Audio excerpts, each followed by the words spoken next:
Welcome to International Political Economy course. Today we're gonna dive deep inside Realism Perspective. So, take a seat and enjoy the ride. When we talk about realism, we need to talk about power and national interest, for that's the key idea of realism. The idea of realism is closely linked to power to achieve national interest, as realism focuses more on political security rather than economic issue. Nowadays, some authors use mercantilism as a term of realism, and they refer to some states nowadays as neo-mercantilist. However, we will use the term realism in terms of IPE or International Political Economy perspective. Realism is the oldest school of thought in international relations and was the dominant perspective of IR. We also believe that realism is an important school of thoughts for IPE today because the ongoing concern of US hegemon and economic issue. Because the ongoing concern of US hegemon and the changing of distribution of economic power. Okay, to understand the realism, we have to know the basic of the realism itself. There are three important parts or important things that we have to know about realism, which are the individual, the system, the state, and the societal group. The realist sees this world as an anarchic system of states. As we know, there are three types of world system. The first one is the world imperial system. The second one is the world feudal system, and the third one anarchic system of state. And realism thinks that anarchic system of state is the best and nowadays trending topic for our world system.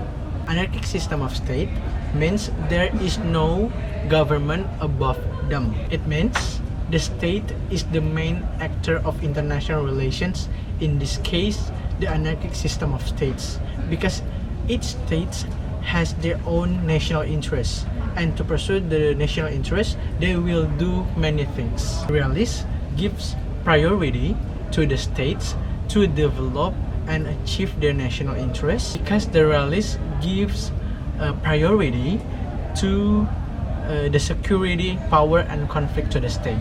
States are the rational actors to maximize their benefits and pursue their national interests. Okay, now we are going to talk about the relations about the international politics and the international political economy.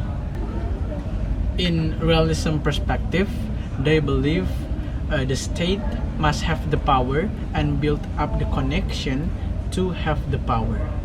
The aim of realism perspective is dominance. We can see the zero-sum game.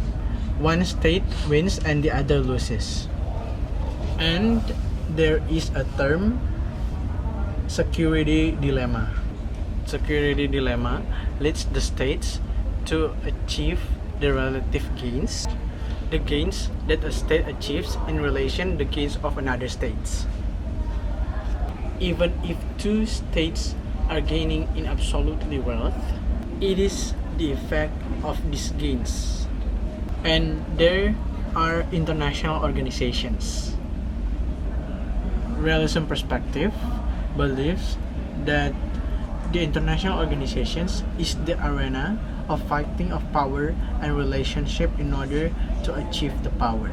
Realist perspective give the priority to the political issues rather than economic issues, because they believe that the distribution of political power has the major impact and major effect to the world as a whole. That's it. You know, guys, there's been a debate about this. Could the government control or could it not control globalization from coming inside the country? Realists see globalization as an economic process that does not affect the basis of international political structure, in which states are predominant. In short, state is a dominant actor. It could choose whether it wants globalization to come in or want it not to come in. Globalization, in realist perspective, could also be held by the state, whether the state wanted to increase or permits it to increase or permits it not to increase. Some realists argue that globalization have enabling effects and constraining effects towards the states. That's why the states have increased direct tax yield, maintained or expanded social spending, and devised more complex system of trade and industrial governance in order to cope with deepening integration. We've been talking for quite a while, don't we? Explaining about realist perspective this and realist perspective that. So let's start to talk about the history of her realist perspective. Let's call in Fernando for help. Alright, Nicole asked for my help, so I will help. So now I'm going to explain about the history of the realism in IPE. So the history of realism in IPE is kind of have a rocky journey, since it's kind of go back and forth where when the realism will be revived and when realism will go. So it starts from the year of 1500 when the mercantilism period is happening. So in this time, economic realism really took over Europe. So it means that economy is used to build the state power. And for example, if a state has gold and silver, they can use it to build their armies, or they can use it to hiring mercenaries, or they can use it to influence other allies and their enemies. But critics came up to this economic realism in the mercantilism era because they don't really emphasize the individual freedom. That's why liberalism took over and realism diminished. Now we came to the period of industrialization era or industrial revolution. So basically this is kind of the same situation, but this is more on in the industry area. So for example, US once thrive in the industrial era, right? And according to one of the US Secretary of Treasury, he wrote that US can use their industrialization to promote their economy and to preserve their independence and their security. But in order to make this work, they need to use protectionism policies by imposing tariffs and such, and by use the government's intervention so that they can adopt foreign technology and such, so they can have their industrialization supremacy. And then we come to the interwar period between the post-World War I and the beginning of World War II. So basically in this era, what happening was, because of the effects of World War I, economic was plummeted and economic liberal relations was kind of collapsed.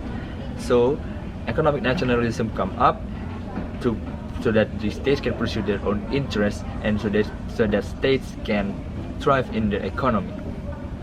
But then it becomes too extreme, and because of this, the Great Depression happened and the World War II broke out, and that's why realism diminished again. We come to the period after the World War II, which was the Cold War in the around 1940 something, after the World War II.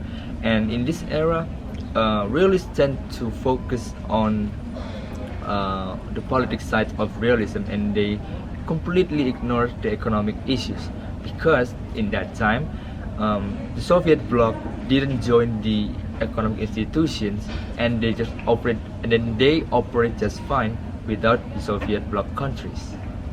That's why realists tend to focus on the politics side, because for example, US was trying to gain power over the Soviet Union, and that's why economic issues was ignored and economic and politics were separated. And also because of it, it's kind of created chaos until the 1970s. So then in the 1970s, make the realism revive again because of some factors. For example, the first factor is because of the economic crisis in the world. So for example, even though US in 1950s and 1960s were thriving, But in the 1970s and 1980s, US hegemonic status is kind of declining since because it's so long after the Cold War, and there are a lot of economic debt crisis, and thus US has to take over and lead in the international political economy. That's why realism come again. And then the second factor is that because liberalism and Marxism is too focused on the economic side rather balancing it between the economic side and the importance of state's role, realism came up again. Why can realism come up again? Because after the war era, a lot of countries started to be independent, but they are far different from Western model of liberal democracy, and that's why realism started to come up again. And one major issue in that time was that the world needs leadership because of the global international political economic crisis, and that's why realism came up again, and there's a hegemon that goes by the name of the US. Now, after I explain the timeline of this realism, what is the North and South relation can have a connection with this? Well, North and South relations means basically that we talk about the relations of North and South, which means the developed countries and the least developed countries. And we know that the North is basically stronger than the South. So the North is only interested in if the LDCs in the South can pose a challenge to the North. But of course, the South is in a weaker position of the international system, and what they can do to balance their power with the North is to increase their power. And there are some strategies to help the LDCs in the South. First of all, because they are pretty weak and in the sense of compared to the North, they have to rely on the government. So that's why in the LDCs we need a really good government to lead the country, just to gain more power. And the second is LDCs need to involve in the collective action because they are weak individually. And finally, this is pretty sneaky but can be also effective. The LDCs can alter the international regime. So, for example, in the end of World War II, the US wanted to establish the liberal kind of liberal economic regime, but the LDCs wanted a more authoritative regime by the IOs, so that the power and the wealth that the North has can be redirected to the South so that they can gain more power. Well, I think that's my time to go, and let's get back to Nicole. Thank you, Fernando. Now we want to talk about hegemonic theory. First, we want to talk about hegemon. What is hegemon? Hegemon is an extremely unequal distribution of power in which powerful states dominate the lesser powerful states. But realists doesn't always see hegemon as bad. They see that it's good. When there is a dominant state, it could provide leadership to ensure stability on the international system. When global hegemon is lacking or decreasing in power, economic openness and stability is more difficult, although possible, to achieve. Economic openness and stability is much more difficult, although it's still possible to maintain. Scholars generally agree that the Great Britain is the economic hegemon of the 19th century, and the US after World War II. There are also many other hegemons before the 19th century. To name some, the Portugal, Spain, Netherlands, or it is called as United Provinces, Britain, and the Roman Empire. Although scholars agree that these states are less influential than Britain and United States after 19th century and World War II. You know, I want to talk more about this, but I think I need to call Kseniia for help. Kseniia, could you help me? Hi everyone, and today I'll be talking about hegemony. I'll cover topics such as motives, of hegemonic states, why hegemony is necessary, and whether can it provide with the stable and open economic environment. So let's start with the definition. What is hegemony? Hegemony is the single powerful state that dominates and controls the less powerful states in the international system. But this definition doesn't give us the real picture of how much power hegemon has, and whether states only with political and economic power can be hegemons, or they should predominate in both areas. Most realists have strict conditions for hegemony, and they think that there were only 2 or 3 hegemons in the history. Thus, one definition limits to the relationship in which states can impose its rules and wishes in economical, political, and cultural aspects.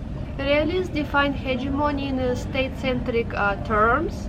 However, Gramscian theorists use the term in the cultural aspects. Gramscians refer to the hegemony of ideas such as capitalism and predominance of the American culture. Therefore, this hegemony is difficult to overcome because subordinate classes are not aware that they are being oppressed. Although Gramscian views alert us to the other aspects of hegemony, mainstream scholars usually define hegemony in state-centric terms. Now I'm going to talk about the hegemonic theory. What's the hegemonic theory? Hegemonic theory asserts that when there is a state that is willing and be able to provide leadership, there will be an open and stable economy. However, states have to consider that hegemon beneficial for them. Scholars generally agree that Britain was the hegemon in the 19th century, and then after Cold War and the collapse of the Soviet Union, the United States became a hegemon. Scholars critique almost all aspects of the theory. Many of the critiques were based on the empirical grounds. Critics question whether theorists could draw a meaningful picture of conclusions about hegemonic behavior from the experience of 2 global hegemons in the historical period of time.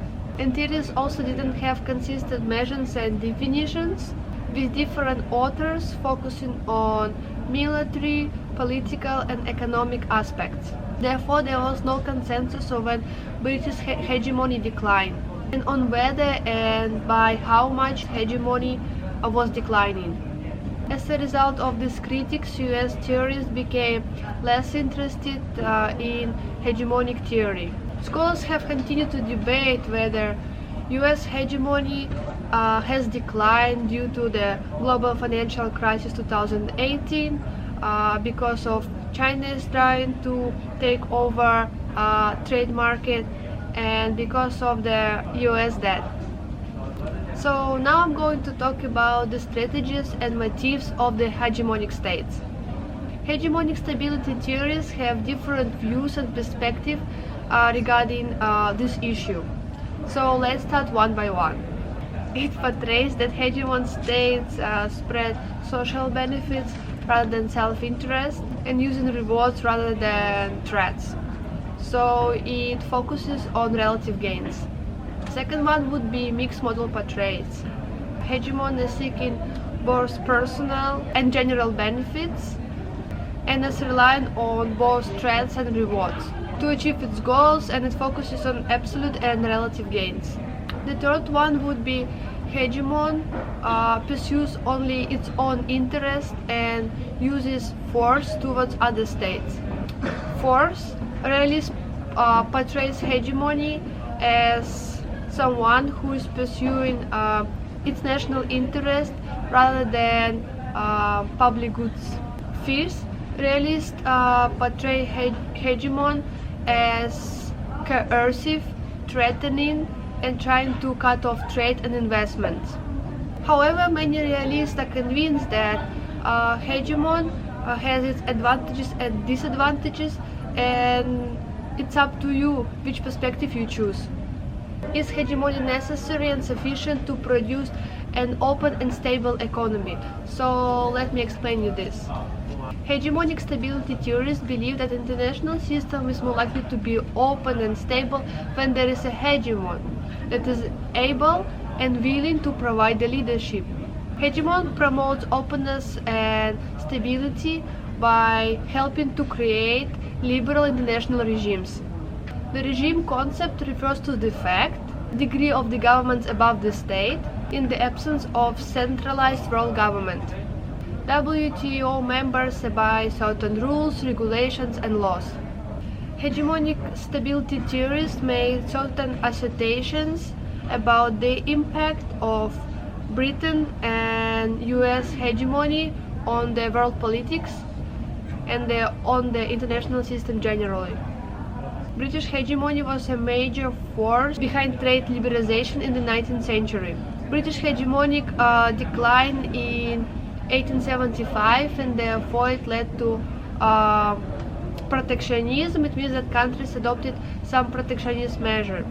Protectionism increased between World War I and World War II because that time there was no hegemon. United States after the World Wars, the hegemon helped to create stable and open international regimes.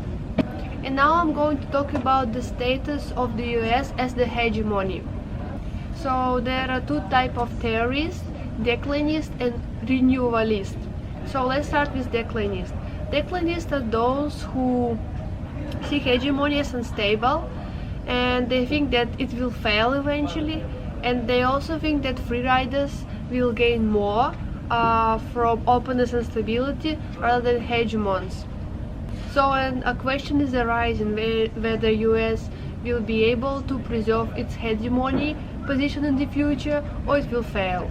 And renewalists are those who are questioning whether US hegemony is declining. US powers continue to be quite enormous compared to other countries. As we know, US has soft power base along with hard power base. And US can pursue other countries to do what US wants to be done. Renewalists also criticize declinists for disregarding non-economic factors such as military capacity, cultural influence through television, movies, magazines, the security sphere, and the collapse of the Soviet Union led us to the unipolar system where there is one hegemon, which is United States of America. And United States of America is the only supreme power nowadays. Prominent among renewalists are the US neo-conservatives. But declinists also criticize renewalists because renewalists underestimate the importance of economic power.